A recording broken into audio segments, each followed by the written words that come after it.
अरे भाई class start.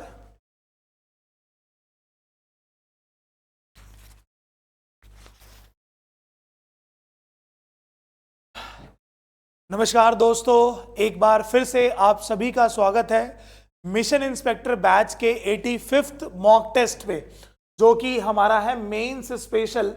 और मैं आपको जैसे कल की क्लास में ऑलरेडी एक बार ये बात बता चुका था, यानी कि कल जब ट्यूसडे था, कि हम लोग अभी अपने कॉम्प्रिहेंसिव सेक्शन को ज़्यादा प्रिविलेज दे रहे हैं, क्योंकि हमने अभी तक देखा कि हमने 80 तक यानी कि 80 सेट तक हमने सारी की सारी ग्रामर और वोकैबुलरी पे बहुत ज़्यादा फोकस करा था। तो कुछ हमारे ना मेंस के ऐसे क्लॉज टेस्ट रह गए थे 5-5, 10-10 मार्क्स के, जो कि ना मैंने शुरू की क्लासेस में नहीं करवाए। सो इसलिए मैं अब लास्ट की क्लासेस में उसको जल्द से जल्द करवाना चाह रहा हूँ, और इसीलिए इसमें टाइम भी ज़्यादा नहीं लगता बच्चों, क्योंकि आप लोगों को पूरे के पूरे पैसेज को पढ़ के उसका मीनिंग जज करके ऑप्शंस को माइंड में रख के क्वेश्चन पढ़ना पड़ता है ना। तो वही काम आपको आज की भी क्लास में करना है। तो आज फिर से बिना देर करते हुए अपना 85th डे हम लोग शुरू करते हैं। भाई आप लोग भी मेरे साथ के साथ पूरा कॉम्प्रिहेंशन पढ़ना और एक बार आप उसको अनाउंस करना। आज का कॉम्प्रिहेंशन 3 ही लाइन में है, तो एक बार ना मैं पहले पढ़ लेता हूं ताकि मुझे आइडिया भी हो जाए। जब भी हमारे पास कभी भी छोटे में आता है ना, तो उसको पूरा पढ़ लेना चाहिए, ताकि वो जिस भी मैटर पे बात करना चाहता है वो आपको ऑलरेडी पता हो। तो जैसे एक बार पढ़ते हैं, पहला क्या लिखा हुआ है कि the age is the age of machines, यानी कि बात कर रहा है कि जो आज का युग है वो मशीनों का युग है ना। From the dash industrial revolution began in Europe, man's life has been changing dash in many ways. At first the change was dash, now machines have become dash of our daily lives. यानी कि अगर मैं बात करूं कि पूरे के पूरे कॉम्प्रिहेंशन में हमारे पास जो बात करना चाहता है वो टेक्नोलॉजी की बात करना चाहता है, मशीनरी की बात करना चाहता है ना। तो उससे रिलेटेड है। चलिए शुरू करते हैं एक बार यहां से, देखते हैं क्या लिखा हुआ है कि the dash age is the age of machines, यानी कि मॉडर्न, न्यू, सिविलाइज और प्रेजेंट। आप ना देखते ही इसका आंसर मॉडर्न लगा दोगे, लेकिन आप पढ़ो, आप स्टेटमेंट में बच्चों ये बोलना चाह रहे हो कि जो स्टेटमेंट है ना हमारे पास वो ये है कि अभी का जो युग है वो मशीन्स का युग है।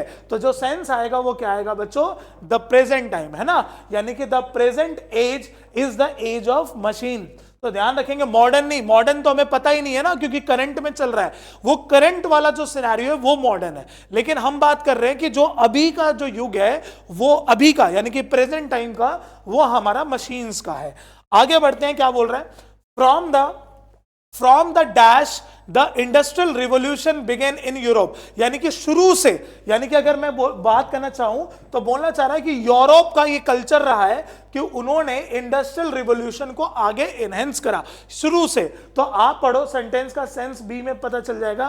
क्या लिखा हुआ है भाई? बिगिनिंग, यानी कि शुरुआत से ही इंडस्ट्रियल रिवोल्यूशन को यूरोप के अंदर आगे बढ़ाया गया।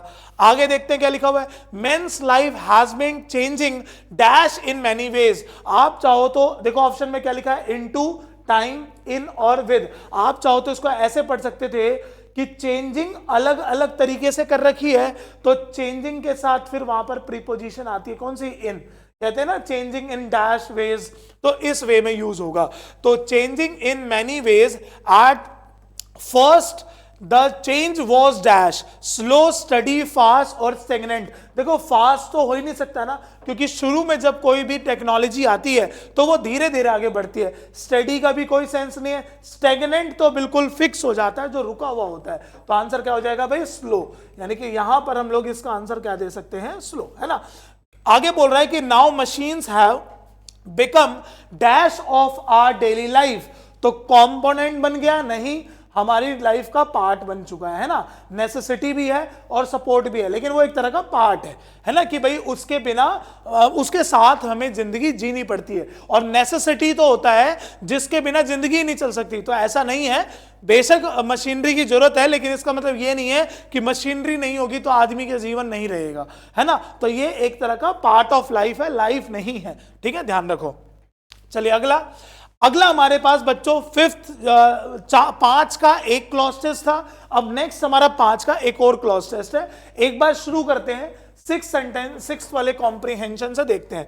यहां पर ना फिर से 4 ही लाइन का है, एक बार फिर से जरा पूरा पढ़ लेते हैं। बात कर रहे हैं Indian boxers dash the greatest success story at the Beijing Olympics. आपको नहीं अगर याद होगा कि बीजिंग ओलंपिक्स में ही हमारे देश में बड़े बड़े नाम आए थे, जैसे मैंने अगले लाइन में देख लिया, यहां पे लिखा है ना कि विजेंद्र सिंह, सुशील कुमार, इनका सबका नाम वहीं से उठा था।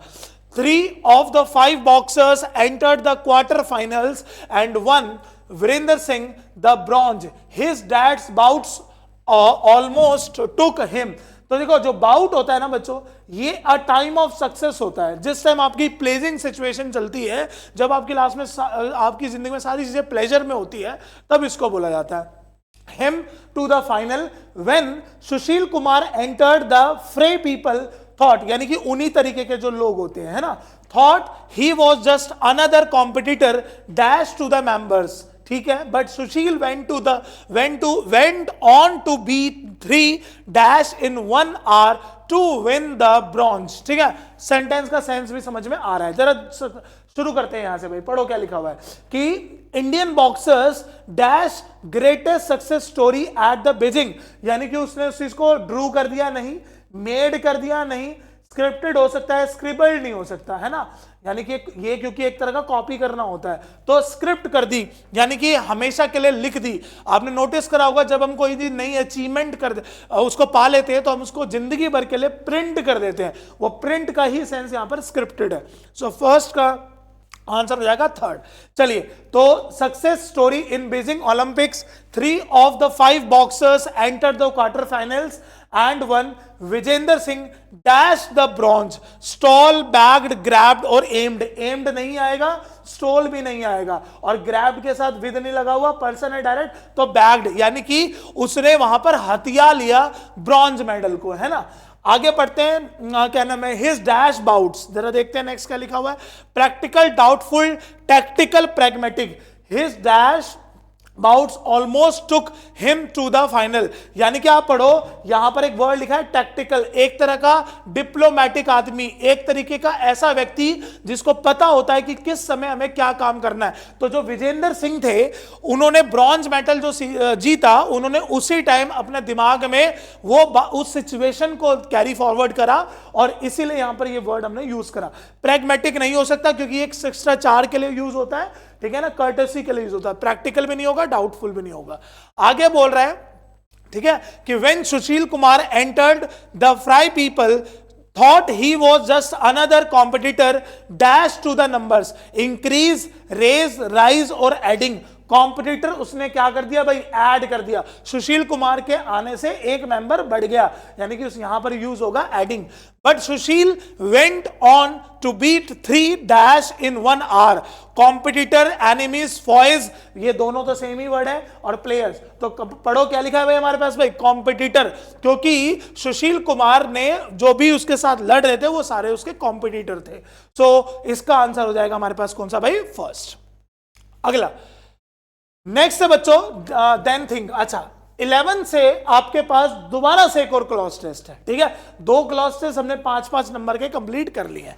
चलिए आगे देखते हैं हमारे पास, क्योंकि 5 ऑप्शन दिख रहे हैं, 5 से ही आंसर होगा। फिर से 3 से 4 लाइन का बच्चों एक बार दोबारा पढ़ के, पूरा एक बार पढ़ के अपने माइंड में बैठा लेते हैं कि किसके बारे में बात करना चाह रहा है ना। लिखा हुआ है, then think of other conveniences the city has to offer, the dash buses to take you from place to place, the bathrooms fitted with gleaming, fitted, है ना, gleam word आपने सुना होगा, चमकना, जहां पर थोड़ी सी शाइनिश होती है उसको बोला जाता है। fittings, the shops and supermarkets where you can buy all your dash desires and so many other things impossible to visit. When you live in the country long enough, you are bound to miss all these dash of dash life. These dash of dash life, ठीक है ना, यानी कि यहां पर ना conveniences के related बात कर रहा है, या फिर आप यूं कह लो कि जो हमें सर्विसेज प्रोवाइड करवाई जाती है उससे रिलेटेड बात कर रहा है। तो जरा एक बार फिर से देखते हैं बच्चों, यहां पर क्या आ सकता है, then think of other conveniences the city has offered dash buses. तो रिक्ट वर्ड आपने सुना होगा, तो रिक्टिव वर्ड वैसे स्ट्रॉन्ग के लिए यूज होगा, तो यहां पे कोई सेंस नहीं, विंटेज बसेस, उसके बाद कंफर्टेबल बसेस और अनकंफर्टेबल बसेस। तो कैसी बसेस होती हैं भाई? वो कंफर्टेबल बसेस, है ना। विंटेज बस का कोई सेंस नहीं है। तो comfortable buses to take you from place to place. The bathrooms fitted with gleaming gleam, उसके बाद डैश फिटिंग्स द शॉप्स, ठीक है, पेंट्री, कैलमिक, उसके बाद सैनिटरी और plastic.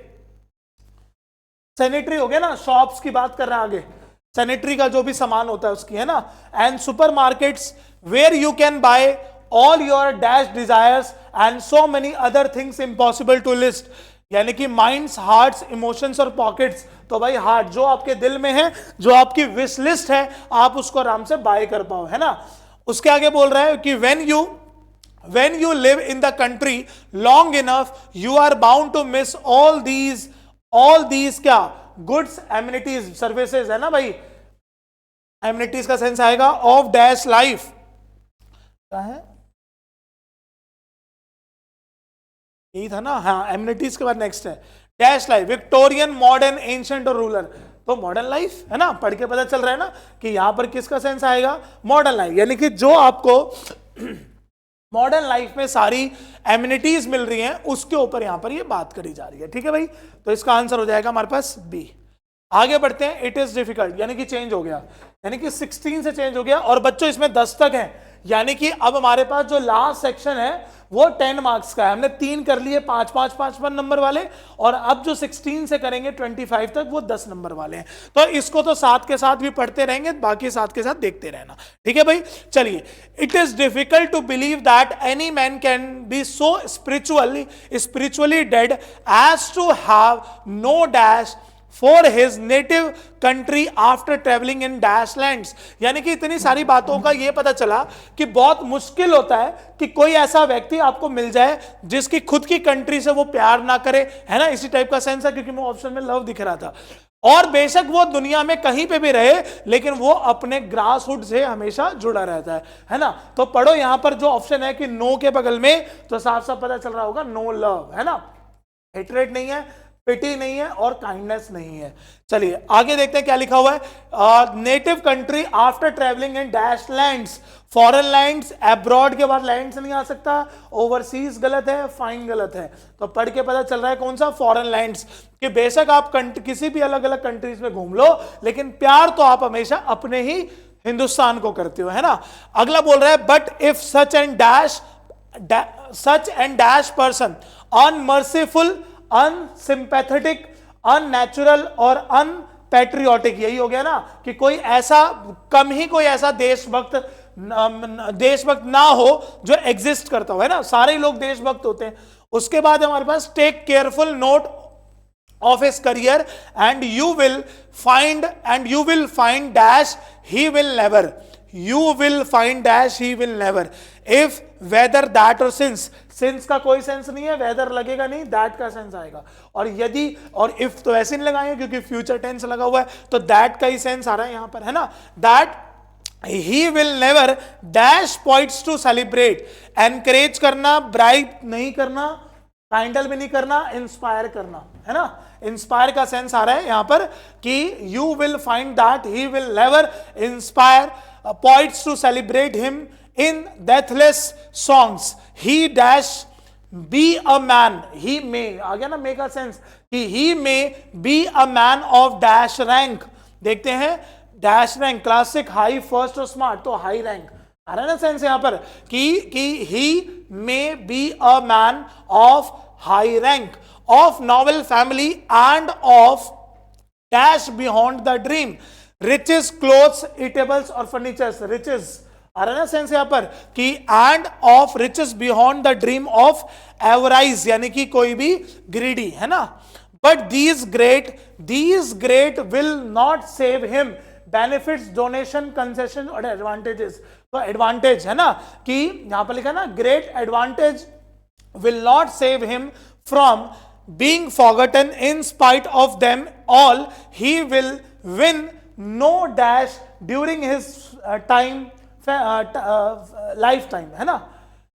he will win position, job, fame आ रहा है ना, ये लिखा है ना यहां पर देखो कि he will win no fame during his life time.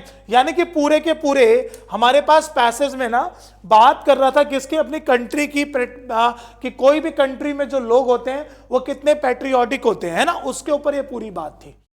ठीक है, आज हमने अपने 4 क्लॉज टेस्ट यहां पर कंप्लीट करें, एक 10 मार्क्स का और 3 हमारे पास 5 मार्क्स के। क्लियर है? एक और आपके पास सीरीज ऐसी आएगी जिसमें सेम ऐसे ही क्लॉज टेस्ट होंगे। आप इनको ज्यादातर पढ़ना, क्योंकि जब तक आप पढ़ के, बहुत सारे बच्चे क्या होते हैं एट ए टाइम जब इस चीज को पढ़ते हैं तो वो आंसर उनको लगता है ऐसा आएगा, लेकिन जब मैं कभी आंसर बताता हूँ फिर वो सोचते हैं हाँ ये वाला भी आंसर हो सकता है। और ये हमारी रीडिंग स्किल्स की कमी की वजह से होता है। अगर आपकी रीडिंग स्किल पे अच्छी पकड़ है ना तो कोई प्रॉब्लम नहीं होने वाली है। ठीक है, चलिए, तो आज हमने अपने 85th क्लास कंप्लीट करी है। कल मैं आपको यानी कि थर्सडे के दिन आप लोगों को मैं 86th क्लास पढ़ाऊंगा। चलिए मिलते हैं नेक्स्ट क्लास में। जय हिंद, जय भारत, अपना ध्यान रखिए।